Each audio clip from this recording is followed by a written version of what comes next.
defenders, I think, it's like.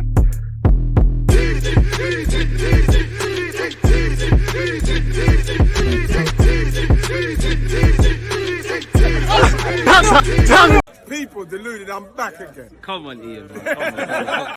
Thank you very much for that, Ian Wright. People deluded, I'm back again. Now, allegedly, Arsenal could be prepared to sell Granit Xhaka, Kieran Tierney, Balogun, and a whole bunch of other players as our reshuffling and rebuild and where we're at in the process keeps taking shape. So let's see exactly what has been said in the media, people. Do me a favor, please make sure you have any comments in mind and you comment them either when this video premieres or also in the comment section. Make sure you've turned on your notifications. Please, not only subscribe, but smash the like button. So yeah, if you lot allow me to share my screen with you lot, let's see where the article, which was in the Daily Mail, said came from and the information and all of that stuff. Arsenal are prepared to listen to offers for midfield star Granit Xhaka and defender Kieran Tierney, while Balogun could also be allowed to leave as Mikel Arteta looks to raise funds for transfers. Now, you'd imagine with the Champions League, and even if we're only in it in the group stages and things, the amount of money you get in the champs, that would allow us to raise some funds. You know, where's the 70 million we had for Caicedo in January and/or Mikhail Mudryk? So I'd imagine we do need to raise funds. Clearly, we need to sell a bunch of players. You know, if we can get a number of players off the wage books, not necessarily in terms of bringing in fees, but, you know, we'll have, let's just call it resources, whether that's wages that could be put towards other contracts of players who can be here. And obviously any transfer fee you can get, that could give us a bit extra for Mikel Arteta. Now, a lot of players, there'll be speculation. Me personally, unless Granit Xhaka wants to go, I wouldn't let him go. Was he not meant to sign a new deal? For me, clearly, we need to upgrade on the Xhaka role. I think you keep him as a squad player. He's fairly fit all the time. You keep him on the bench. You rotate him. I just think we need a curtain raiser, really and truly, if I'm completely honest with you.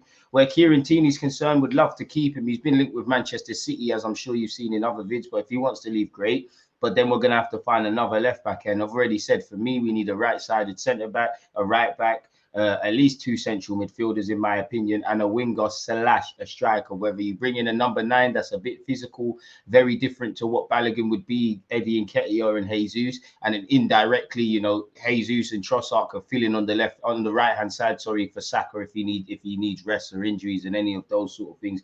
Or you bring in a right winger that can push Saka really and truly. But I think the most important thing Arsenal can do is address the middle of the park. Balogun's contracted until 2025, has got arguably 2, 3 to 4 players in front of him, you know, out and out strikers at this moment in time. Whether you believe Eddie is better than Balogun or whatever, right now, Balogun's on loan. A lot can change, but Eddie Nketiah is ahead of Balogun. Jesus is ahead of him. Trossard as a false 9 is an option ahead of that. Potentially Martinelli as well. And also, if you bring in a physical number 9, which you've heard Mikel Arteta would like, you know, allegedly, you know, I imagine getting Ivan Toney, people. Where does that place him? Not everyone from Haylen can make it. Obviously, we might look back and say it was the right or wrong decision to sell Balogun, but we don't know what he's going to do next season or seasons beyond. So if you're offered 35 odd million euros and that's able to be reinvested in our squad, then quite simply, it is a means to an end. So yeah, we're prepared to listen to offers for Granit Xhaka and Tierney. And I mean, Xhaka, you know, he's got the faith of Mikel Arteta. His family are comfortable. He's got kids here now. Obviously, we finally got back in the champs. He's utilized a lot. So if you like your workplace in any walk of life, if you like the place you go to work, if you like the area, if your family's settled, you're not going to force the boat out, and you're probably going to sign an improved deal. You're not going to force the boat out, at least at this moment in time, and especially where we're pushing new heights and we're back in the Champions League. So I'm not too sure. Nelson would love him to sign a new deal. Probably best he leaves if he wants to play regular first team, but I hope he stays, and he has been taking his chances. And to be honest, you know, probably in contention to start against Chelsea. Probably won't happen, but you never know. Ainsley Maitland-Niles came out the other day and said he hasn't spoken with Arsenal for months and that he's leaving at the end of the season, and we haven't taken out the 1-year extension clause, so it's the beginning of the end.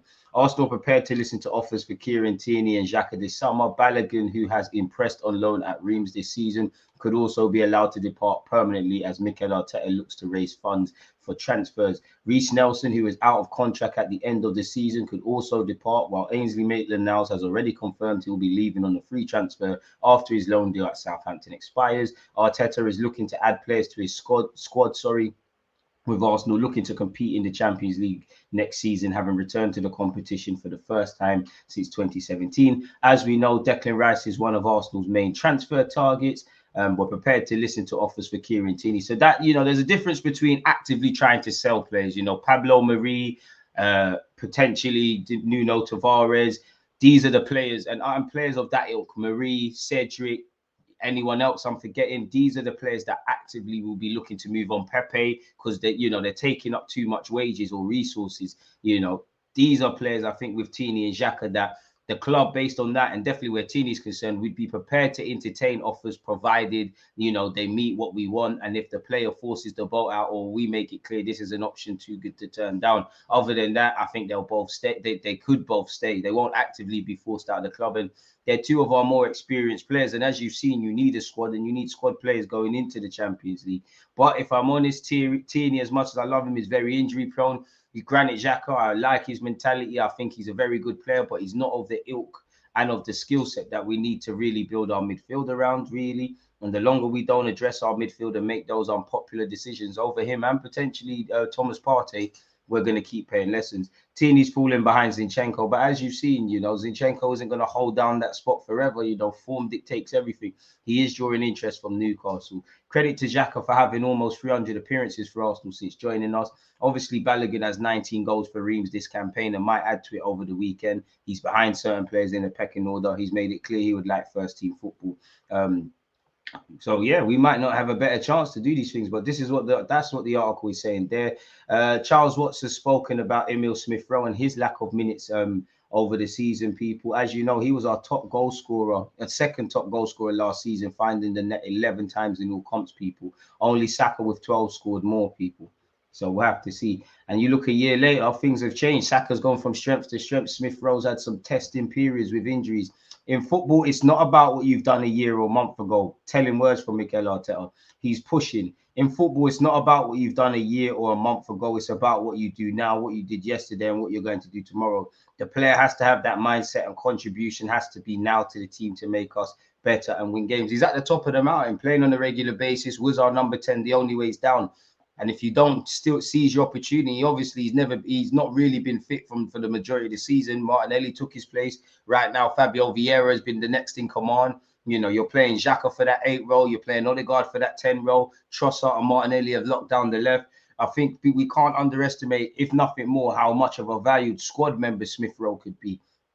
But maybe going out on loan or leaving is one thing that has to be considered, even though I don't agree, because we just committed your deal and gave you a new number 10. Are we going to turn the 10 shirt last year? Are we going to do that just because there's a bit of injuries? Allegedly, he has made just 12 appearances in all comps this season, and not one of them has been a start. He has suffered He has suffered an injury setback in September that saw him have to undergo surgery to fix a long-standing groin issue that plagued him for almost all of his senior career, which he said he's been suffering since he was 18. But he returned from that layoff in January. Since then, he has clocked up just 121 minutes of action across 8 substitute appearances, people. The longest he has been on the pitch in a single game is the 47 minutes he was handed when he replaced Trossard during the first half of the 3-2 win against Bournemouth. If I remember correctly, was he not subbed in that game?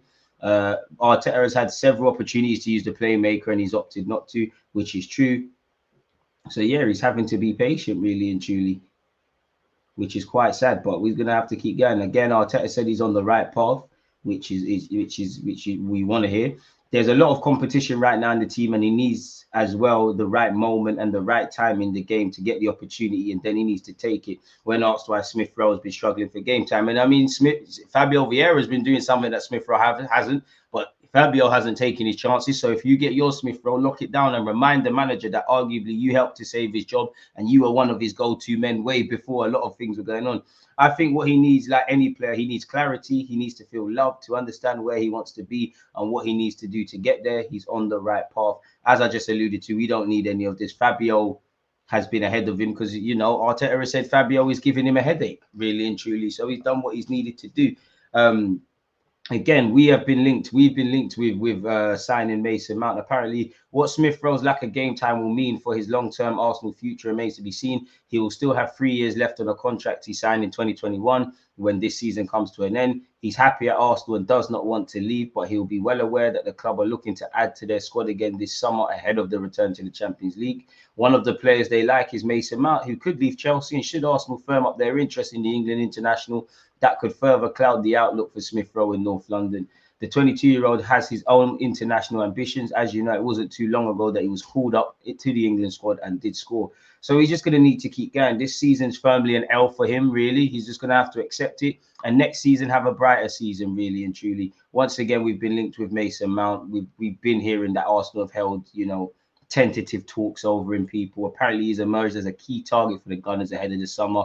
Arteta is keen to strengthen his options ahead of another title surge. Ironically, we play Chelsea on Tuesday, I believe. Mason Mount's season's all but ruled out, such as Lampard said. Apparently he's rejected a 200 grand a week deal though, and he's hoping to be closer to Sterling. So that means he's definitely going to want to be near the likes of Bukayo Saka and these kind of things. And I don't really care how much a player gets paid, but does he really deserve that? So it's probably a non-story unless he's a lot more flexible within his own wage demands. As you know, Liverpool are interested, and Declan Rice remains, the priority target for Arsenal, despite David Moyes saying, they'll resign to lose him. Really, so we'll have to see. Once again, we're prepared to listen to offers for several players, and we're trying to sell players to raise funds, people. So we'll have to see. Again, AC Milan have joined the race to sign Ivan Fresneda. So make of that what you will. As you know, in January, Borussia Dortmund, Newcastle, as well as us, were interested, people. So we'll have to see what happens in that regard. Gabby Vega has apparently changed agents and joined a super agent, and apparently he's got clubs in England and Spain interested. As we know, we've been linked, and he has a 40 million euros release clause, so we'll watch that space. Barcelona are planning to sell Kessié, Ferran Torres and Ansu Fati this summer to solve the FFP situation, and they're also open to Jordi Alba, Rafinha and Eric Garcia. Definitely where Ferran Torres, Fati, Garcia and Rafinha are concerned, they've all been linked with Arsenal, so you can imagine these names will be linked with Arsenal once again. On that note, though, please let me know what you think of these rumours. Please let me know what you think of what we've read. On that note, though, people, DG, I'm out. Thank you for watching. There's always that active red flag, defenders. I think it's like